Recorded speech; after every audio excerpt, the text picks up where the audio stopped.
History isn't just a list of dates and names, it's a sequence of moments suspended in time. Today we're looking at 10 photographs that don't just record history, but actually reveal it. Scenes that capture emotion, power, and humanity in its most natural form. Some inspire awe, others discomfort, but yet all of them remind us that history isn't all that distant. It's made of people who once breathed, fought, and dreamed, just like we do. And for those who don't know, welcome to Chronos History, where we break down the greatest moments in history and turn them into greater stories. Whether you're bored, learning, or somewhere in between, we've got something cooked up for you to keep you entertained. So without further ado, let's jump right into it. The portrait of Alfred Krupp by Arnold Newman looks, at first glance, like any other mid-century photograph, but behind it lies a story of defiance and poetic justice. Krupp, the infamous German industrialist who armed the Nazis using forced labor, wasn't exactly an easy subject. When he learned that his assigned photographer, Arnold Newman, was actually Jewish, he immediately refused the sitting. However, Newman calmly asked him to at least review his work before deciding, so Krupp reluctantly agreed. The shoot took place in Essen, inside the same factory complex where prisoners of war had once been enslaved to produce weapons. Newman posed Krupp amidst his machinery, and then asked him to lean forward slightly. The lighting shifted, the shadows deepened, and suddenly, the industrialist's face hardened into something cold, almost infernal. It was an ordinary photograph until that moment, Newman recalled later. He looked like the devil. I'm Jewish, and this was my small revenge. That image became one of the most haunting portraits of the 20th century, a face embodying the machinery of evil itself. Next, a shot that feels like the opening frame of a Cold War thriller. A Soviet Tu-95 bomber, NATO codename Bear, gliding over an American aircraft carrier, flanked by F-14 fighters. Born in the 1950s, the Tu-95 was the crown jewel of Soviet long-range aviation, a massive turboprop capable of carrying nuclear payloads across continents. Encounters like this, tense but wordless, were common reminders that the balance of global power often hovered just a few kilometers above the ocean. Even more remarkable is that the Tu-95 still flies today, a technological fossil that refuses extinction. Updated, modernized, but unmistakable, it continues to patrol the skies, the low hum of its engines echoing like a ghost from the Cold War. Now, a darker image, the aftermath of Johar Dudayev's final moments.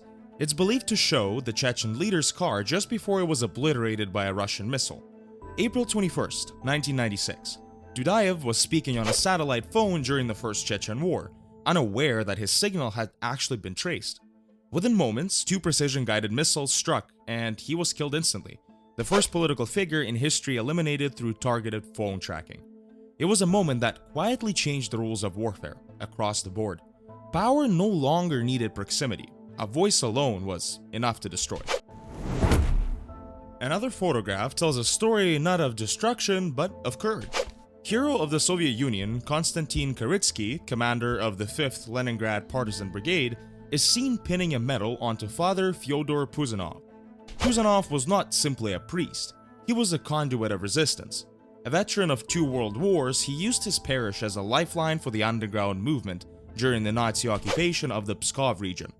He passed intelligence, smuggled food and clothing, even sacrificed his own livestock to sustain the fighters hiding in the forests. The brigade itself became a symbol of defiance, blowing up railways, sabotaging convoys, and harassing the occupiers deep behind enemy lines. The single image, capturing a partisan commander honoring a village priest, crystallized the reality that resistance wasn't defined by uniforms, but by conviction. From the forests of Russia to the plains of South America, Argentina, 1930s.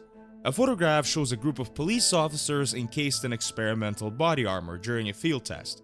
They look like human tanks, heavy steel plates, riveted helmets, and rigid postures. These suits were meant to stop bullets, but in practice, they barely allowed any movement. Still, they reflected a broader pre-war obsession, nations around the world racing to imagine what the soldiers of the future might look like. And the result, obviously and often, was more absurd than practical. July 5th, 1944, the North Atlantic. American sailors stand on the deck of the destroyer Thomas, watching the German submarine U-233 slip beneath the waves. The U-boat had set out to lay mines off Nova Scotia but was intercepted before reaching its target. After hours of pursuit, depth charges forced it to the surface and Thomas rammed it head-on. 32 German sailors died and 29 were rescued, including their commander, who succumbed to his wounds the next day. The photograph captures the silence after violence, men watching history sink below them, their victory tempered by what it cost them. Berlin, May 1945. Amid the skeletal ruins of a falling capital, Soviet soldiers pause to celebrate survival. One plays an accordion, another leans on a bicycle, smiling faintly. Behind them, graffiti still declares, Berlin bleibt Deutsch, Berlin remains German. But the war has decided otherwise. The Reich is gone, the city is broken, and these young men stand at the end of one world and the uncertain beginning of another. Their laughter feels fragile, echoing against the rubble of a broken empire. Now we turn to the skies, and to one of history's most recognizable figures. Manfred Albrecht Freiherr von Richthofen, the Red Baron, was born in 1892 into Prussian nobility. Trained in the traditions of cavalry and discipline, he began his military career on horseback, before realizing that modern warfare was shifting upward. In 1915, he transferred to aviation, first as an observer and then as a pilot. Under the mentorship of Oswald Boelcke, pioneer of aerial combat tactics, Richthofen became the deadliest ace of the First World War. He commanded the famed Jasta 11 Squadron, later known as the Flying Circus, and his red-painted aircraft became a symbol of both precision and spectacle. He scored 80 confirmed victories before being shot down in 1918 near the Somme. Debate continues over who fired the fatal shot, an Australian gunner or Canadian pilot Roy Brown, but the legend outlived the man. The Red Baron became a mythic figure, the archetype of the chivalric warrior in an age that was rapidly losing its romance. Next, the Congo, 1961.